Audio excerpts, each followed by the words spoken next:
Texas and talk about Bitcoin miners. As a disclosure, I do work for a Bitcoin mining company running media for them. This is a pretty big story in terms of the Bitcoin community because it shows what Bitcoiners have been working on for the past 3 or 4 years, and that is moving Bitcoin mining down to the state of Texas and taking advantage of very cheap energy that is flexible depending on how the weather turns out.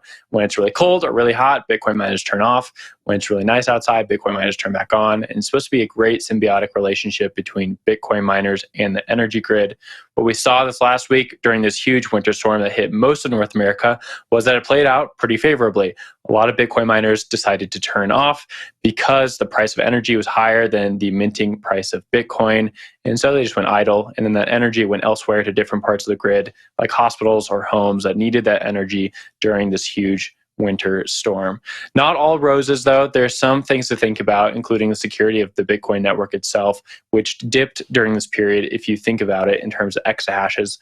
So the Bitcoin network uses this thing called hash rate in order to move Bitcoins around the network, and it dipped by about 40% during the winter storm because a lot of these miners are in Texas and they turned off. And we saw that change network transaction values because of it, or not transaction values, but hash rate rather. So pretty cool to see these metrics on chain is my big takeaway from it. Also interesting to see how this plan that Texas miners have had for quite a while come into fruition. And we're going to see this more and more as more people move into the United States to mine Bitcoin and take advantage of the cheap energy. I'm going to throw this up to Sam and get your take on it.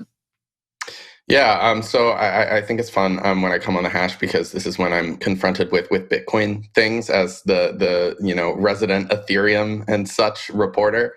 One of the things I don't know if it's even related to this story, but that I've noticed, which has been interesting, has been and I kind of wanted to get into this. I don't know if it relates, but my little brother, he was watching TikTok the other day, and he saw a creator who was talking about how he bought all of these miners at the peak of the last bull market, at like the Pico top, and now they're worthless, and he's no longer mining. And we talked about how the hash rate has fallen, and I just wonder in the long term whether it matters that a lot of these corporate mining outfits specific, like this is something that's followed the narrative of Bitcoin the entire time, and this narrative plays into this whole Texas energy grid thing.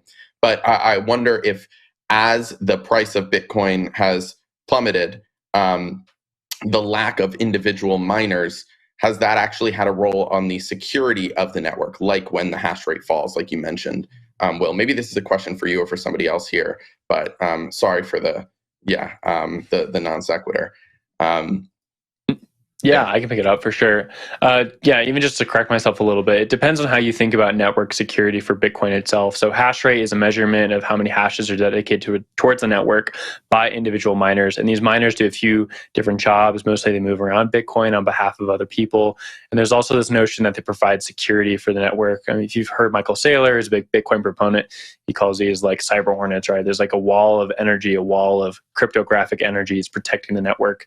A lot of times that's these miners, right? And when we have a lot of miners go offline because of winter storms, well, some people would say that could be difficult for the network or cause a problem for the network because you could have someone try to attack the network.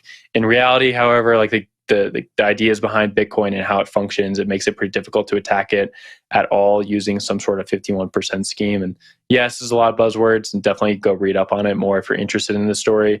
But my takeaway from this is no, there's not too much of a concern about network security just because of a winter storm. What I think you're really seeing here is like Bitcoin and crypto in general actually becoming something that the everyday person is grappling with because it's now just baked into the energy system. It's baked into our energy grids in a way that years prior, nobody was really thinking about. We think about Bitcoin or crypto in our digital wallets or on our phones, but no one really thinks about how Bitcoin might affect the thermostat at home.